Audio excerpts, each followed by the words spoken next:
Carl Jung called it the thing a person has no wish to be, and it explains why these are 7 psychological traits shared by people who are fascinating, driven, and almost always isolated.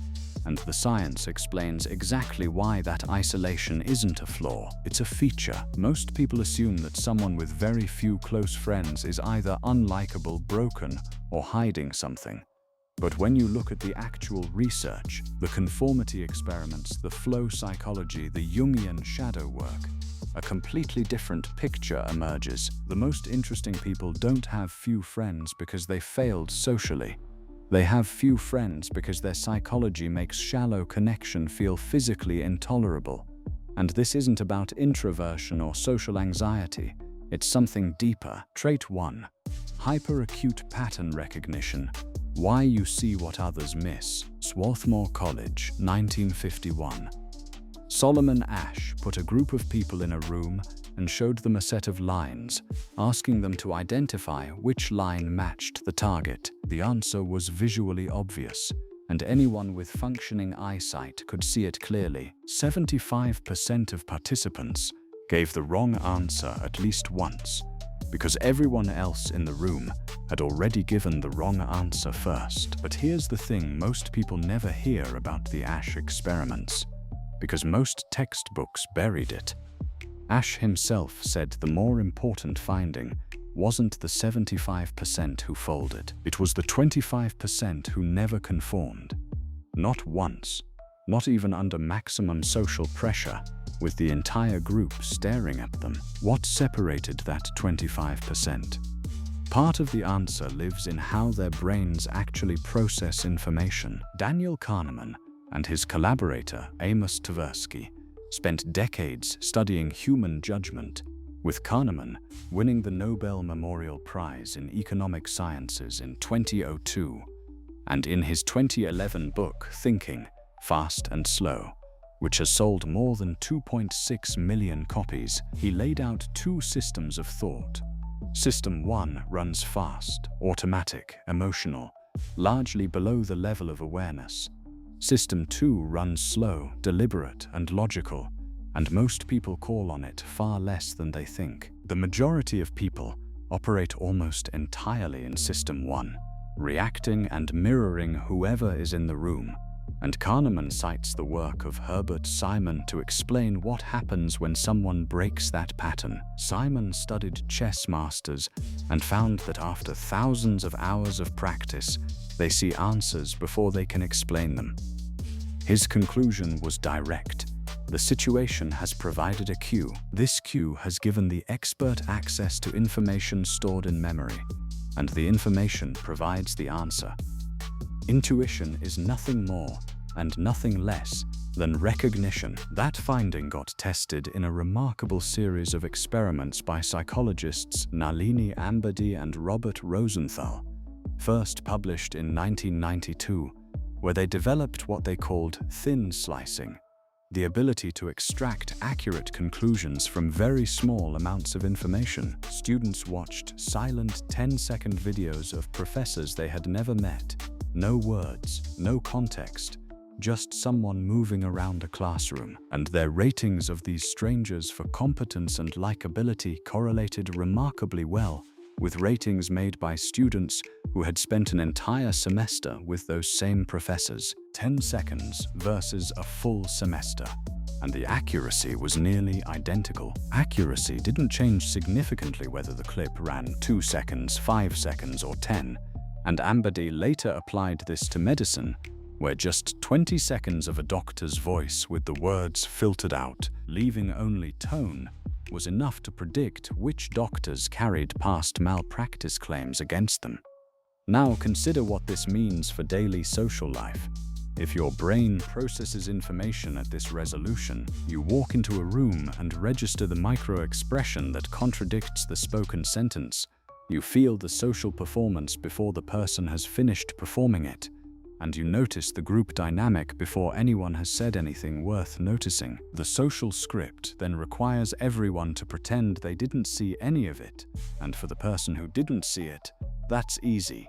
For the person who saw everything, Pretending is exhausting in a way that's genuinely hard to explain to someone who doesn't experience it. This is where the first layer of isolation begins, not from social failure, but from social overstimulation. Trait 2.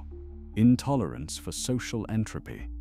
Your brain's rejection of shallow interaction. Mihaly Csikszentmihalyi came to psychology after attending a Carl Jung lecture, studied at the University of Chicago, and spent the rest of his career investigating a question most academics weren't asking: what actually makes an activity worth doing? While researching the creative process in the late 1960s, he noticed something strange about artists. When their work was going well, they ignored hunger, discomfort, and tiredness, but only until the work was finished, at which point they stopped caring about it almost immediately. That observation sent him on a decades-long investigation.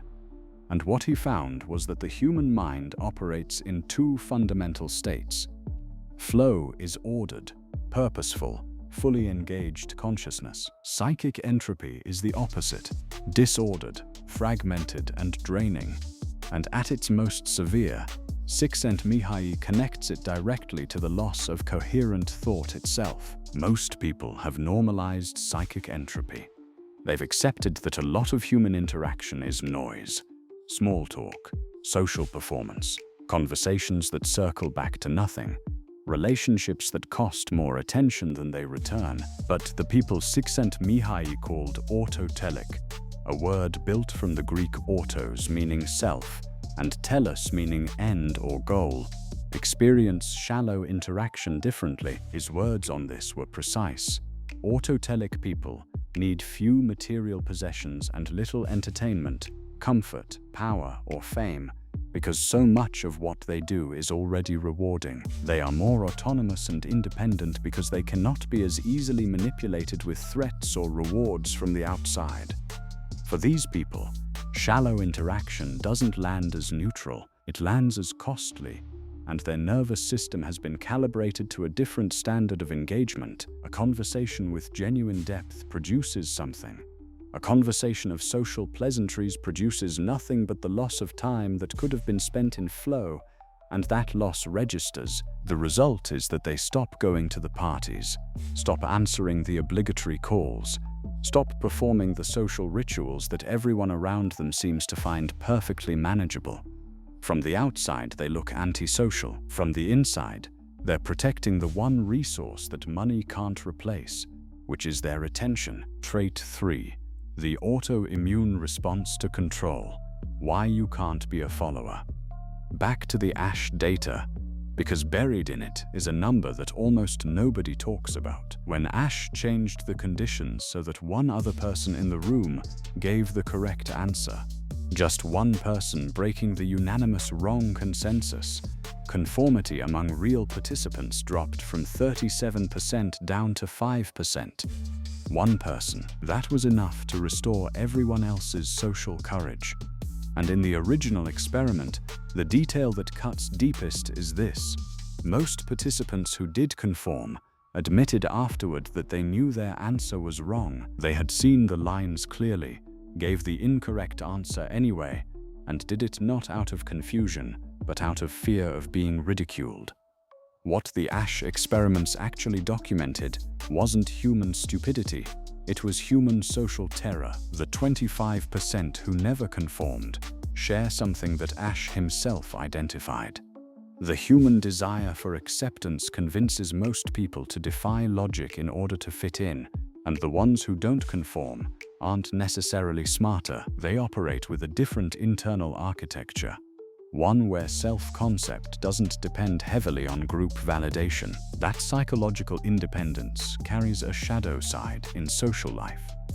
Someone wired this way doesn't just resist being wrong when the group is wrong, they resist being directed, being managed, being shaped into a version of themselves that's more convenient for someone else. And this gets noticed. Groups pick up on it. Institutions pick up on it. Even friendships pick up on it. The subtle hierarchy in most social circles, where influence flows and conformity gets quietly rewarded, becomes immediately visible to someone whose brain refuses to go along with it. None of this is hostility, and none of it is deliberate difficulty. Their psychology carries what you could call an autoimmune response to the mechanics of control, and it triggers before conscious decision-making, before any choice gets made. Most human relationships run, at least partly, on the currency of reciprocal influence. You shape me a little, I shape you a little, and we build a shared reality together. The person who can't be shaped at the fundamental level becomes genuinely hard to maintain a conventional friendship with, not because they're trying to be, but because the architecture just doesn't bend. Trait 4. The architect's obsession. Your monomaniacal focus on building. Abraham Maslow published his Hierarchy of Needs in 1943 in Psychological Review, and by 2002 a survey in the Review of General Psychology had ranked him the 10th most cited psychologist of the entire 20th century. Sitting at the top of his hierarchy was what he called self-actualization.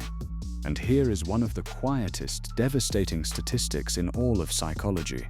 Fewer than 2% of adults ever reach it. Maslow's own estimate was that the average person satisfies approximately 10% of their self-actualization needs, and the rest of life gets spent managing safety, belonging, and esteem, the lower rungs of the pyramid.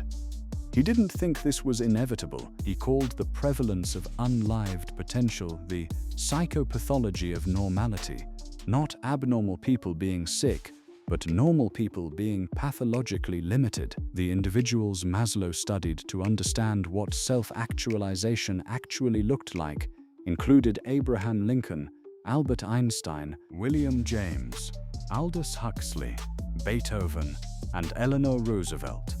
And what they shared, among other things, were very few close, intimate friends, rather than many superficial ones, alongside what Maslow described as peak experiences, moments of transcendent clarity and purpose that most people never encounter. Connect that to what Csikszentmihalyi found about flow. And a specific character from Flaw, named Joe the Welder, makes the whole thing concrete. Joe received an offer for a promotion to foreman, more money, and more status, and he turned it down because he loved the actual work. Over the years, he had mastered every phase of the plant's operation, could fix any machinery, and looked forward to every challenge. And Csikszentmihalyi's description of the contrast is worth quoting directly. While the other welders view their jobs as toilsome burdens from which they must escape, typically into booze and television, Joe relishes every moment of the day and hence doesn't need to escape from anything. Joe had very few close friends in the conventional sense, and he wasn't lonely. Building something at that level of absorption is simply incompatible with the pace and rhythm of most social life. Because friendships require availability, require being interruptible, require accepting sometimes that the conversation is going nowhere and staying anyway. The person who is architecturally obsessed, who has a project or a vision they are genuinely compelled to build, experiences each interruption not as a minor inconvenience, but as a severing. Flow doesn't re-enter easily, and once broken, it can take significant time to rebuild. Trait 5. The unconscious mirror. Why your presence triggers others. Carl Jung lived from 1875 to 1961, founded analytical psychology, and introduced a concept that might explain more about social friction than almost anything else produced in 20th century psychology. He called it the shadow, and his definition of it was precise. The shadow is the thing a person has no wish to be. It functions as the unconscious reservoir of everything we have rejected about ourselves. The impulses and capacities we decided, usually in childhood, were unacceptable. Because we rejected them, we don't see them in ourselves anymore. We see them in other people. And when we spot those projected qualities in someone else, the reaction isn't calm, it's disproportionate. An irritation that can't be explained. A sense of being judged when no judgment has been spoken. Jung put it plainly. We must bear in mind that we do not make projections, rather they happen to us and elsewhere. Everything that irritates us about others can lead us to an understanding of ourselves. This process Jung called individuation, the journey toward psychological wholeness and authentic self-expression. And it's exactly what most people are actively avoiding. Now, what this means for someone who is genuinely living outside the normal social script is this: if you've done the difficult internal work, confronted your own psychology honestly, and refused the comfortable lies most people tell themselves, your presence becomes a mirror without your trying, not because of anything you say, not because you judge anyone, but because your way of being reflects back, involuntarily, the gap between who other people are and who they've been telling themselves they are. Jung wrote this about his own experience in Memories, Dreams, Reflections. As a child, I felt myself to be alone, and I am still, because I know things and must hint at things which others apparently know nothing of, and for the most part do not want to know. That's not performance or arrogance. That's the direct description of what it costs to see clearly. The person who is psychologically alive in this way walks into a room and something shifts. Conversations become slightly less easy. Certain people grow inexplicably defensive. Others become inexplicably drawn, and the person themselves often has no idea why, because they weren't doing anything, they were just present. Jung captured the particular loneliness this produces in one of the most precise sentences he ever wrote. Loneliness does not come from having no people about one, but from being unable to communicate the things that seem important to oneself, or from holding certain views which others find inadmissible. Trait 6. Temporal displacement. Living in the future while others live in the now. Maslow used the term metamotivation to describe what drives self-actualized people beyond basic need fulfillment, an innate pull toward full human potential that operates independently of external reward. Connected to this was what he called creativity. Creativity motivated not by deficiency or need, but by pure growth, by being itself. That orientation toward growth produces a very specific relationship with time. And Csikszentmihalyi's research on flow states documents something that anyone who has been genuinely absorbed in meaningful work will recognize immediately. Temporal distortion. During flow, time concerns are typically ignored, and hours pass as minutes, while the present moment expands so completely that it seems to contain the future. But the Autotellic person also experiences the reverse, the experience of being so oriented toward what they're building and where their vision leads, that the present social moment feels insufficient, not unpleasant, just insufficient. They're at a dinner table, and simultaneously 5 years ahead of it. They're in a conversation and tracking, at a deeper layer of attention, how this information connects to the project that occupies most of their mental real estate. They are here, and they are also always slightly elsewhere, and most people feel this up close without being able to name it. There's a quality of partial presence to it, not rudeness and not disinterest, but a sense that the person you're talking to is running on a frequency you can't quite tune into. This creates a peculiar social asymmetry. The temporally displaced person doesn't mean to be inaccessible, and they're often extraordinarily generous with their attention when something genuinely engages it. The baseline, the casual ambient social presence that most relationships run on, is simply harder for them to sustain. Csikszentmihalyi's argument on this was direct.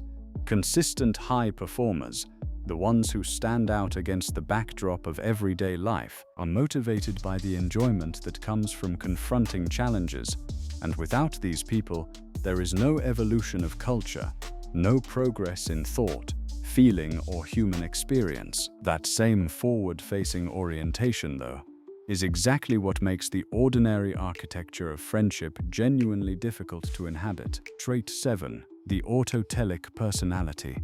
Your internal engine that needs no external fuel. Everything covered so far circles back to a single concept: the autotellic personality, the self-ending person. Csikszentmihalyi built this idea over decades of research, described it in extraordinary detail, and academic psychology then struggled to measure it. Researchers who have worked in this field explicitly note that the concept was not complemented by adequate measurement tools, and yet the few studies that were conducted confirmed the same finding.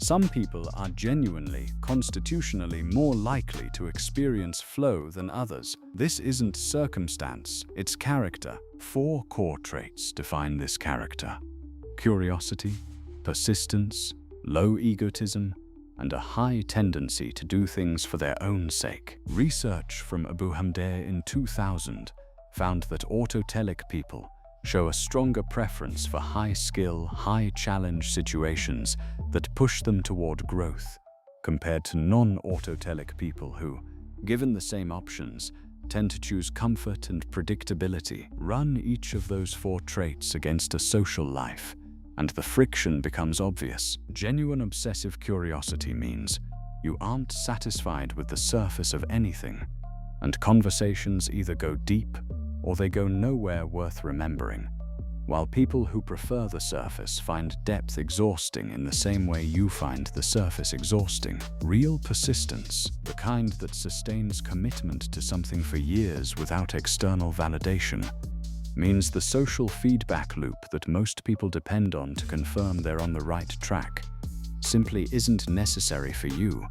And less dependence on the group means less time spent maintaining the group. Low egotism, and this one is subtle, doesn't mean low confidence. It means self-worth isn't primarily built from social comparison, which means you're not competing for status in the normal way, not tracking your position in the invisible hierarchy, and therefore not particularly interested in the conversations where everyone else is tracking exactly that. The 4th trait, intrinsic motivation, carries the deepest separation of all. Csikszentmihalyi's words on this were unambiguous. The autotellic person needs few material possessions and little entertainment, comfort, power, or fame, because so much of what they do is already rewarding. They are less dependent on the external rewards that keep others motivated to go on with a life composed of routines. Viktor Frankl expressed this same principle in Man's Search for Meaning. Don't aim at success. The more you aim at it and make it a target, the more you are going to miss it. For success, like happiness, cannot be pursued, it must ensue. The autotellic person already lives this. Validation, success, connection. These things either emerge from who they are and what they do, or they don't arrive at all, and they're not performing themselves for an audience, or constructing a social identity to be admired. In a world where most social interaction runs, at least partly, as an economy of performance and mutual validation, where you see me and I see you, and we confirm each other's constructed identities, the person who has no constructed identity to confirm is genuinely difficult to include in that transaction. Not withholding, just not playing the same game. Here is what the research actually shows, assembled directly. Fewer than 2% of adults, by Maslow's own estimate, ever fully self-actualize. The average person satisfies approximately 10% of their self-actualization needs. 75% of people in Ash's experiments publicly denied what they could clearly see with their own eyes, and they did it not out of confusion, but out of social fear. These aren't small numbers, and they describe a particular shape of human psychology built around belonging, external validation, and conformity that functions, in a very real sense, as the default setting for most people alive. The people this video is about are not running that default setting. Their brains process information at a different resolution. Their tolerance for psychic entropy sits lower. Their internal reward system doesn't wait for external fuel.